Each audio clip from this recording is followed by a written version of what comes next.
Shine your light, shine your light, shine your light on me, Jesus.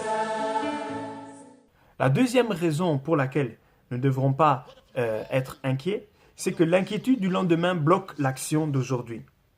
Nous voyons ça avec le verset 26. Je lis. Regarde les oiseaux du ciel. Ils ne sèment pas et ne moissonnent pas. Ils n'amassent rien dans des greniers, et votre Père céleste les nourrit. Ne valez-vous pas beaucoup plus qu'eux? Le verbe regarder ici vient de amblépo, qui veut dire regarder avec l'esprit, considérer. Ce que nous devons comprendre par là, c'est que quand on regarde les oiseaux du ciel, la manière dont ils vivent, l'oiseau ne travaille pas. Tout ce qu'il fait, il vient au monde, il est nourri, il apprend à voler, il se nourrit, il se reproduit, il se fait un nid, il vole, il chante. Et on dit que les chants des oiseaux sont une louange parce que la nature aussi adore. Quand nous voyons ça, si nous valons mieux que les oiseaux du ciel, mais que Dieu pourvoit à leurs besoins, pourquoi Dieu ne prendra-t-il pas soin de nous? Pourquoi Dieu ne pourra pas aussi déployer la même puissance pour pourvoir à nos besoins de tous les jours? Parce que Dieu nous a donné une mission. La première mission qu'il a donnée à l'homme, c'était de gouverner le monde. S'il a donné cette mission de gouverner, il ne peut pas donner une mission sans donner la pourvoyance pour accomplir cette mission. Après ça, Dieu a dit que c'est à la sueur de ton front que tu mangeras. Donc Dieu sait que tu dois travailler. Mais Dieu ne veut pas que tu te tues à la tâche. Dieu ne veut pas que tu oublies ton Créateur. Tout ce qu'il veut, c'est que tu sois avec lui, que tu marches avec lui, que tu lui fasses confiance en toutes choses. Job 12, versets 7 et 9. La nature reconnaît que Dieu est le Créateur et nous valons plus que cette nature. Comment est-ce qu'on peut nier cet état de fait et prétendre gérer nos vies mieux que Dieu ne peut le faire? Pour illustrer aussi ce deuxième point, je voudrais qu'on aille dans le chapitre 25 de Matthieu au verset 24. Celui qui n'avait reçu qu'un sac d'argent s'approcha ensuite et dit « Seigneur, je sais que tu es un homme dur, tu moissonnes où tu n'as pas semé et tu récoltes où tu n'as pas planté. J'ai eu peur et je suis allé cacher ton sac d'argent dans la terre. Le voici, prends ce qui est à toi. » Vous connaissez l'histoire de la parabole des talents. Mais l'inquiétude de ce qu'il avait, donc l'inquiétude qu'il avait par rapport à la réputation de son maître, a bloqué l'action du jour. Vous savez, pour ceux qui ont déjà lu cette histoire, ceux qui ne l'ont pas lu peuvent aller la lire, mais le maître lui dira que « Mais pourquoi tu n'as pas pris mon argent pour aller le mettre à la banque? Ça aurait au moins rapporté des intérêts, puisque tu sais que je prends quelque chose, je prends ce qui ne m'appartient pas. Je moissonne là où je n'ai pas semé. Si tu savais ça, il fallait que, comme tu avais peur de perdre cet argent, que tu le mettes au moins en banque. Mais tu as été le cacher. » Est-ce que vous vous rendez compte que souvent c'est un peu comme ça qu'on réagit? Dieu veut nous bénir, Dieu veut nous guérir, Dieu veut travailler avec nous, mais on se tourne vers autre chose. Ne capitalisons pas les dons que Dieu a mis dans nos vies. C'est ce qui le rend peut-être parfois un peu fâché contre nous. Nous n'arrivons pas à voir que ce que Dieu nous a donné, c'est pour que nous puissions le faire fructifier. Avec la différence que lorsque nous mettons à l'œuvre les dons et les talents que Dieu nous a donnés pour le but qui est le sien, jamais on ne peut perdre. Il y en a un qui a eu 5, il est revenu avec quelque chose. L'autre a eu 3, il est revenu avec quelque chose. Il n'y a que celui qui a eu peu et qui n'a même pas pris le temps d'analyser qui est son maître. Donc il le connaissait juste de manière théorique. Et Dieu ne veut pas qu'on puisse apprendre à le connaître de manière théorique. Il veut qu'on aille dans la profondeur avec lui. Il faut qu'on puisse comprendre quelque chose, c'est que Dieu nous a créés à sa ressemblance. La ressemblance, ça vient du mot « demut », qui veut dire « similitude ». Quand moi, je sais que j'ai été créé similaire à Dieu, je marche avec assurance. La plus grande similitude de l'homme avec Dieu, réside dans le pouvoir et la capacité plutôt de dominer. Dominer, ça vient de mashal, qui veut dire gouverner. Comme nous l'avons dit tout à l'heure, c'est la mission que Dieu a donnée à l'homme. Donc quand on comprend que ce que je vais faire aujourd'hui va porter du fruit, si je suis dans la parole de Dieu, si je suis similaire à Dieu, à ce moment-là, je dois ôter de mon cœur l'inquiétude et avoir de l'assurance. L'inquiétude ne doit pas bloquer mon action de demain qui sera une action bénéfique. Le troisième point, c'est que l'inquiétude est nocive. Nous voulons voir ça au verset 27. Qui de vous, par ses inquiétudes, peut ajouter un instant à la durée de sa vie? L'inquiétude est due au manque de résultats que nous obtenons face aux efforts que nous pouvons faire dans nos vies. Quand nous l'avons mal gérée, l'inquiétude devient très nocive et elle peut même produire de l'hypertension, des ulcères, des migraines, l'alcoolisme, la dépression, la colère, la fatigue et tant d'autres maux. Si on analyse toutes ces conséquences, ces maladies que je viens de vous décrire, sont des maladies qui raccourcissent, qui endommagent notre vie, qui rongent notre être intérieur. Vous voyez que quand je tombe dans l'inquiétude, je n'arrive même plus maintenant à pouvoir vivre une vie en paix. Je peux gagner beaucoup d'argent, je peux être satisfait, je veux dire matériellement, mais en moi-même, il y a d'autres choses que je perds. Les bénéfices d'être un citoyen du royaume. Proverbes chapitre 3, versets 1 et 2. Mon fils, n'oublie pas mon enseignement et que ton cœur garde mes commandements, car ils prolongeront la durée de tes jours, les années de ta vie, et ils augmenteront ta paix. Vous voyez que lorsque nous gardons la parole de Dieu, lorsque nous gardons les enseignements de Dieu, lorsque nous gardons les commandements de Dieu, à ce moment-là, nous prolongeons notre vie, mais au-delà de ça, nous augmentons notre paix.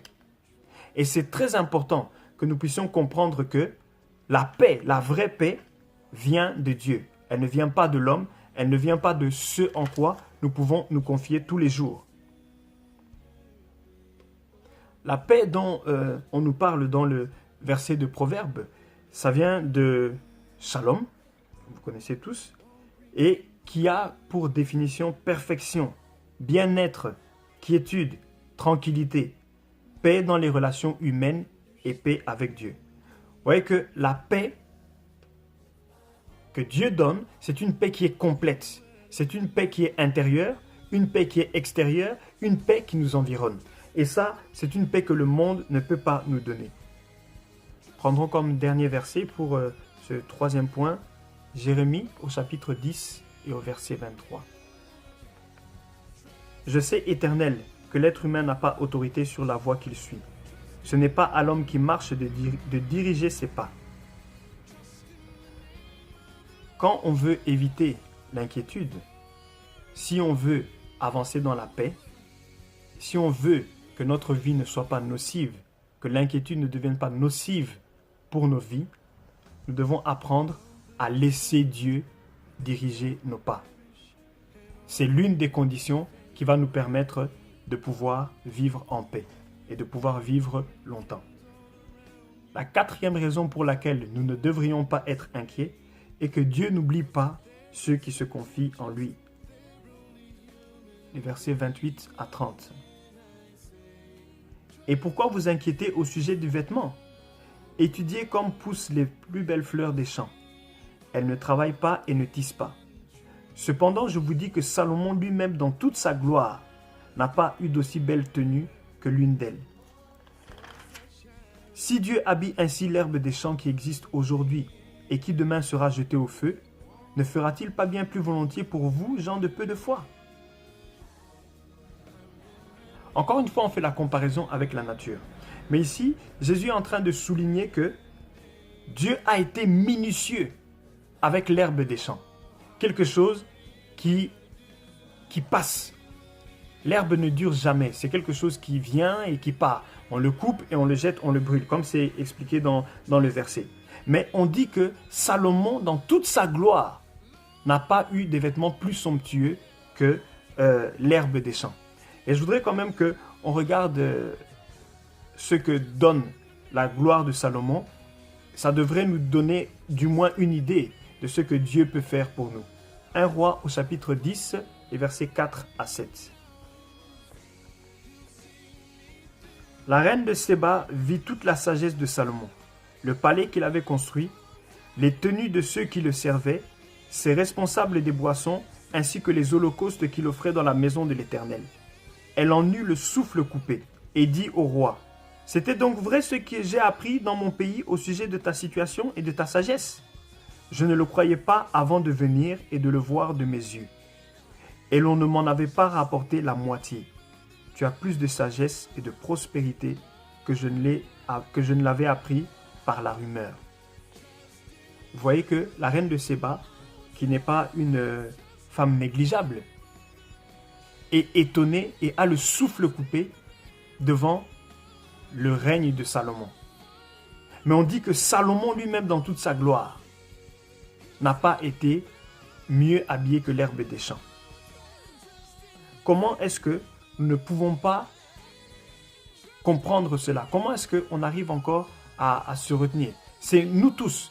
Ce n'est pas un jugement, mais c'est un encouragement. De se dire que quand on plonge ses regards dans la parole de Dieu, quand on comprend ce que Dieu a voulu dire, normalement, on devrait tous être encouragés à pouvoir suivre Dieu.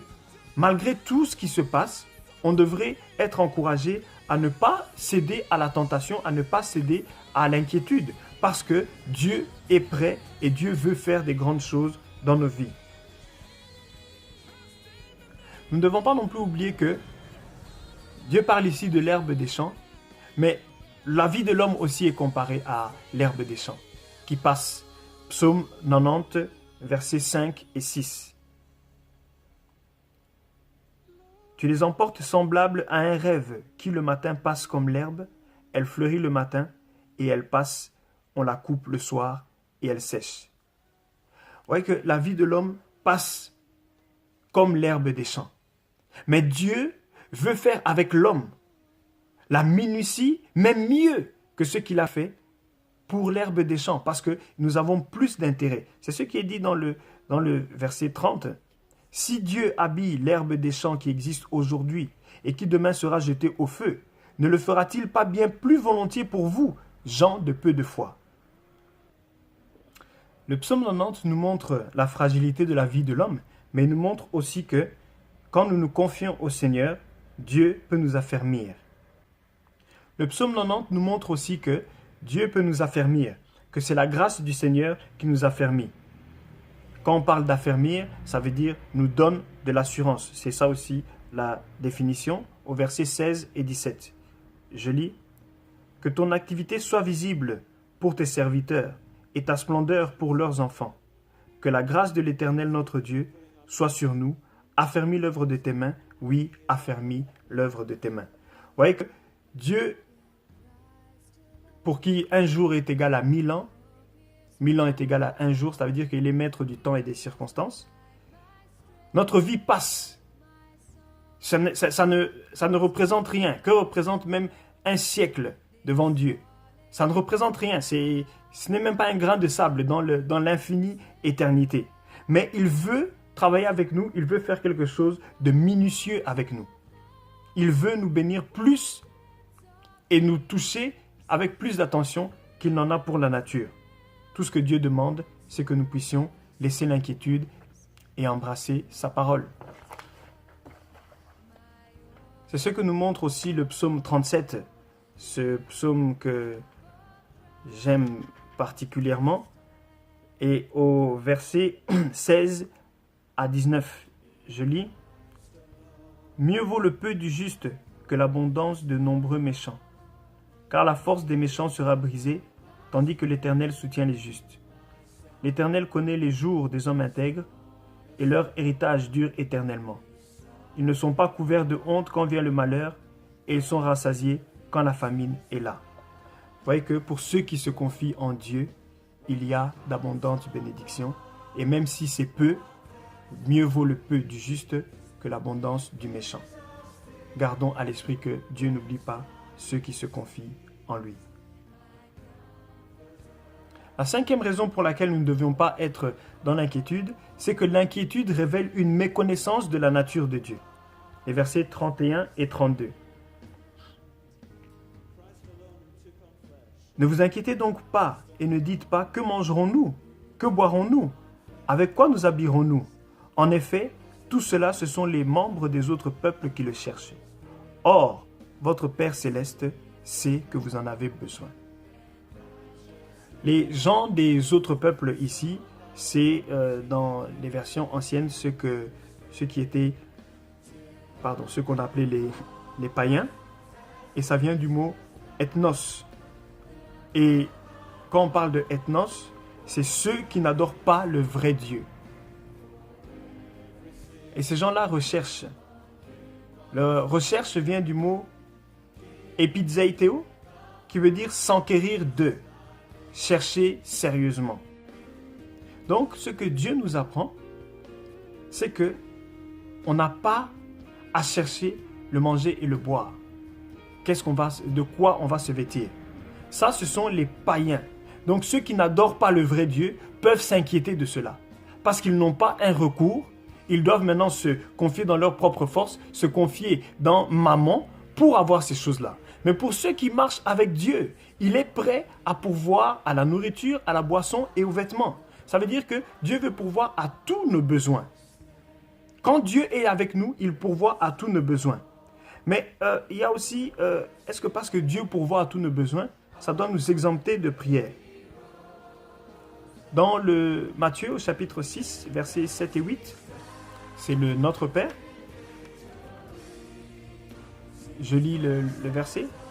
En priant, ne multipliez pas les paroles comme les membres des autres peuples, comme les païens. Ils s'imaginent en effet qu'à force de paroles, ils seront exaucés.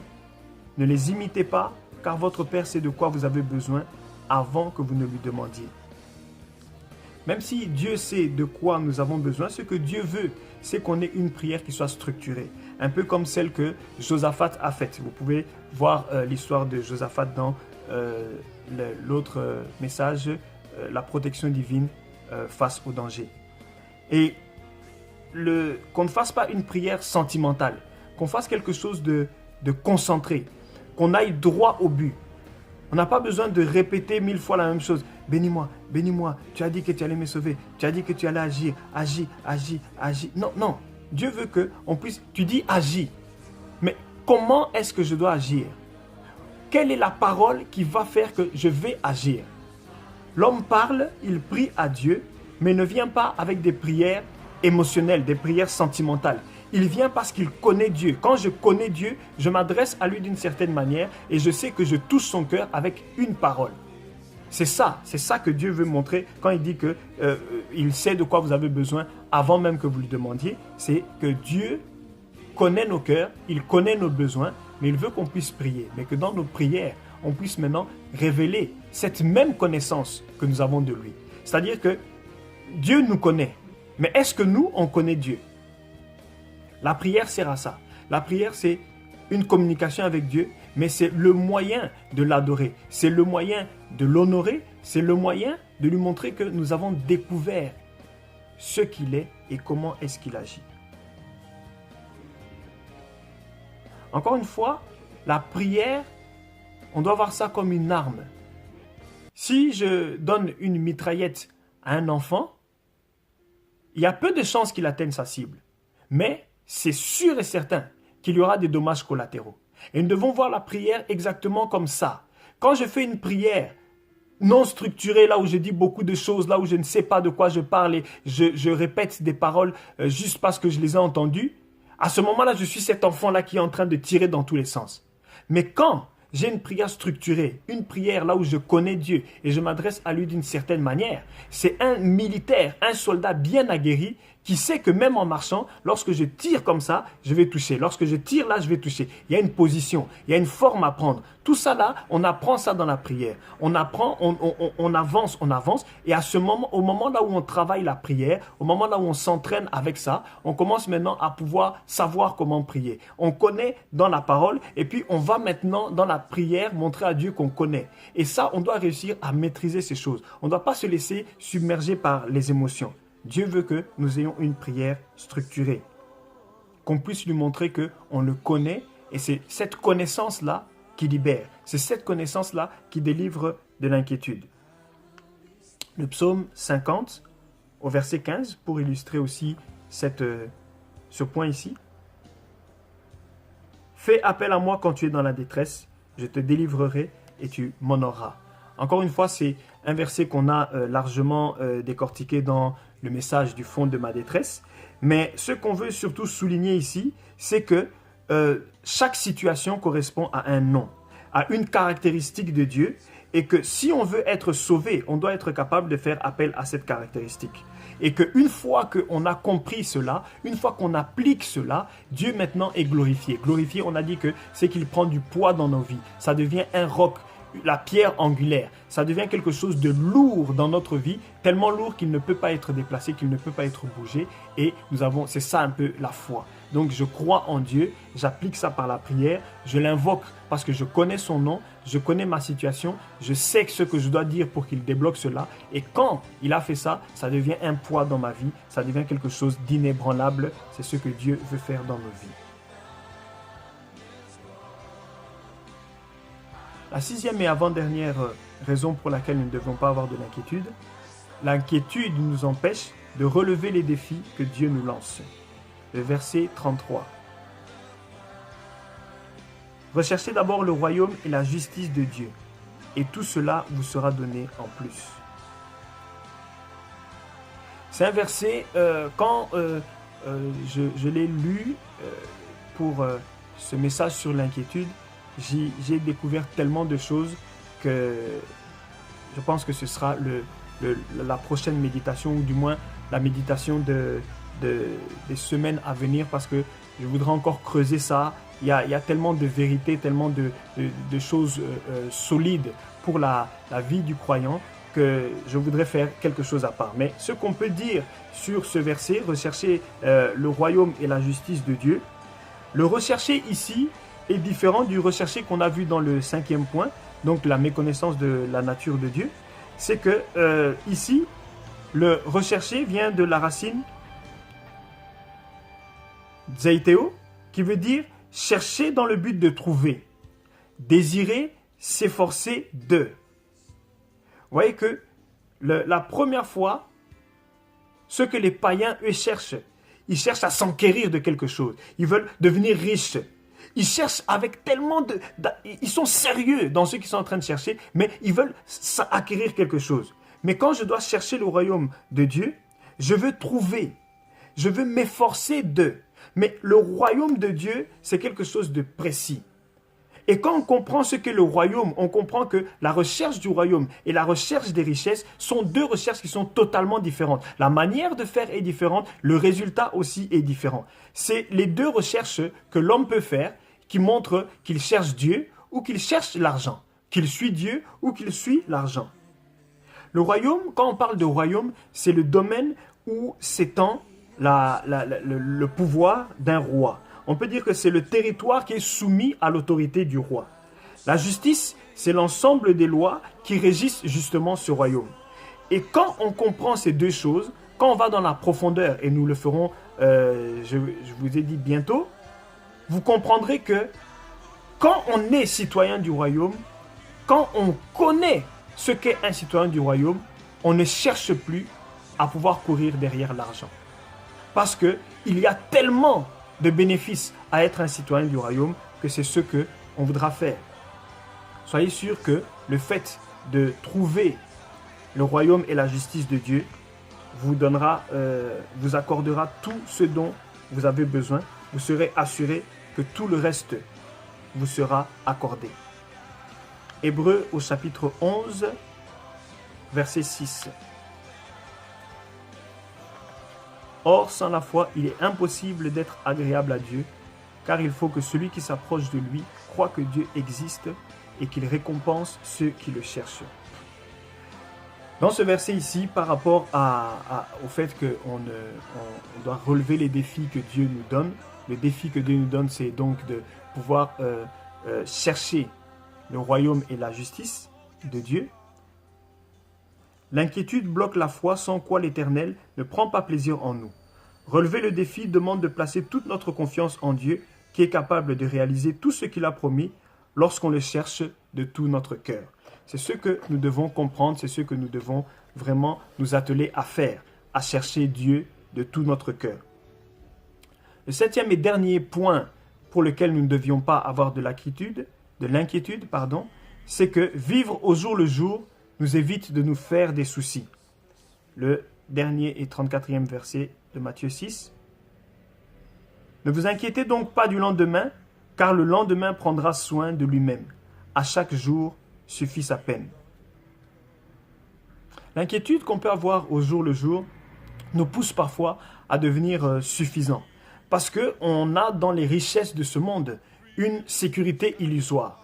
On a l'impression qu'on gère notre vie. On a l'impression d'être au contrôle. Et comme on a cette imagination, on croit qu'on est au contrôle, mais on est en fait sous l'esclavage de l'argent, à ce moment-là, on oublie Dieu. Et on oublie même qu'il est la source de la vie et que c'est auprès de lui qu'on devrait toujours trouver notre secours. Jacques 4, versets 13 à 15. À vous maintenant qui dites aujourd'hui ou demain, nous irons dans telle ville, nous y passerons une année, nous y ferons des affaires et nous gagnerons de l'argent. Vous ne savez pas ce qui vous arrivera demain. En effet, qu'est-ce que votre vie? C'est une vapeur qui paraît pour un instant et qui disparaît ensuite.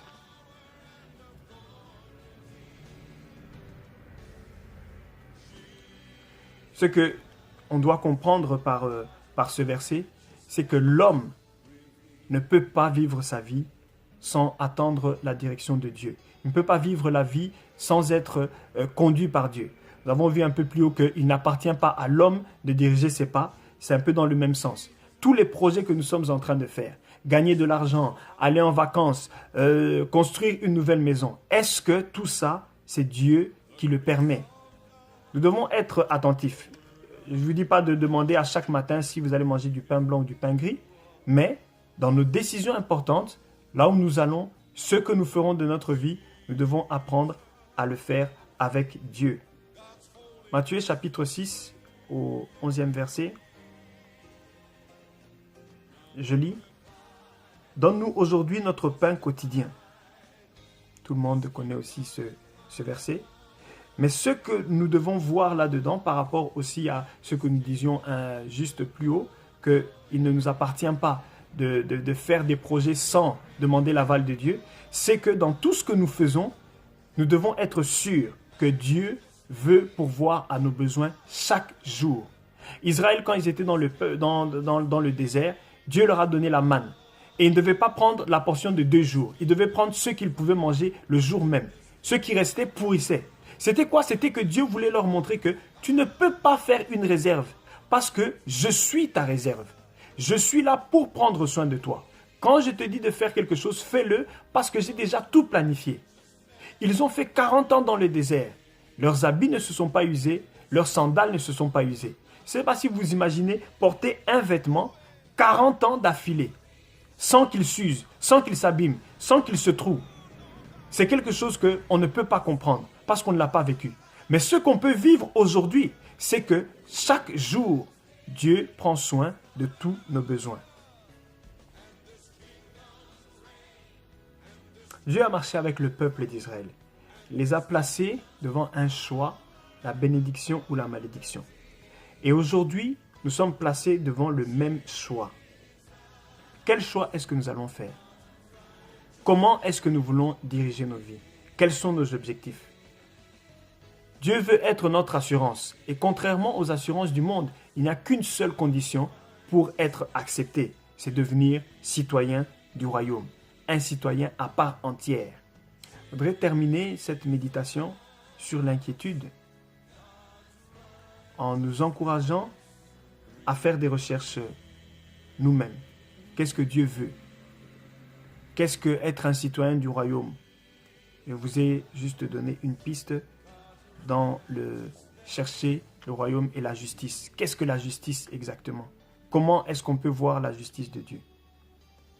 Mais quand Dieu s'est révélé au peuple d'Israël, le peuple d'Israël ne voulait pas parler avec Dieu parce qu'il s'était rendu compte qu'il n'était pas prêt à entendre la voix de Dieu. Ils ont demandé à Moïse de pouvoir les représenter. Mais ils avaient déjà accepté de suivre Dieu. Ils ont accepté de marcher avec lui. Et Dieu dit ceci dans Deutéronome 5 au verset 29. « Si seulement ils avaient toujours ce même cœur, pour me craindre et pour respecter tous mes commandements, afin d'être toujours heureux, eux et leurs enfants. » La clé de la réussite, c'est de suivre Dieu avec un cœur intègre. La clé de la réussite, c'est d'être caché à l'ombre du Tout-Puissant. Si nous voulons réussir et si nous voulons effacer de nos cœurs l'inquiétude, si nous voulons avoir une vie d'abondance, une vie là où Dieu pourvoit à nos besoins au quotidien, apprenons à lui faire confiance et devenons citoyens de son royaume. Que Dieu vous bénisse et à très bientôt. And this kingdom's reign, and this kingdom's rule, and this kingdom's power and authority. Jesus, God's righteousness revealed, and this kingdom will know no end. It will know no end, and this glory shall know no bound. It will know no bound. Majesty and power. This kingdom's King has come. Hallelujah. And this kingdom's reign, and this kingdom's rule, and this kingdom's power and authority. Jesus, God's righteousness revealed.